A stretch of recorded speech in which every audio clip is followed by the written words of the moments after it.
नमस्ते बहनों, राधे राधे। कार्तिक माह की नवमी को यह व्रत किया जा शुक्ल पक्ष की नवमी को यह व्रत किया जाता है। इसे आंवला नवमी कहते हैं। इसकी कहानी इस प्रकार है। एक आंवल राजा था जो रोज एक मन सोने के आंवले दान करता था और बाद में खाना खाता था। एक दिन उसके बेटे और बहू ने सोचा कि रोज इतने आंवले दान करेंगे तो सारा धन ही खत्म हो जाएगा, इसलिए इनका दान बंद कर देना चाहिए। फिर राजा के पास पुत्र आया। राजा से बोला कि आप सारा धन लुटा देंगे, इसलिए आप आंवले का दान करना बंद कर दें। तब राजा और रानी उजाड़ से होकर बैठ गए।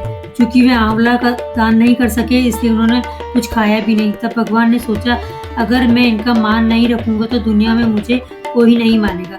तब भगवान ने सपने में आकर कहा, हे राजन उठो, तुम्हारे पहले जैसे रसोई हो गई है और आंवले का वृक्ष भी लगा हुआ है, तुम दान करो और झीम लो।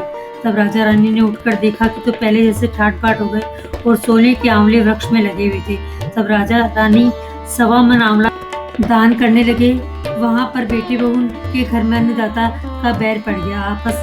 आसपास के लोगों ने कहा कि जंगल में एक कांवलिया राजा है, तुम वहां जाओ, तुम्हारे दुख दूर हो जाएंगे। वे दोनों वहां पहुंचे। वहां पर रानी अपने बेटे बहुओं को देखकर पहचान गई और पति से बोली, इन दोनों से काम तो कम करवाएंगे और मजदूरी ज्यादा देंगे। एक दिन रानी अपनी बहू को बुलाकर कहा कि मेरे को सिर नहलवा दो। बहू सिर धोने लगी तो बहू की आंखों में से आंसू निकलकर रानी की पीठ पर गिरा। तब रानी बोली, मेरी पीठ पर आंसू गिरे हैं तो मुझे इसका कारण बताओ। तो बहू बोली, मेरी सासू की पीठ पर भी ऐसा ही मस्सा था, वह 1 मन आंवले का दान करते थे, हमने उन्हें घर से निकाल दिया।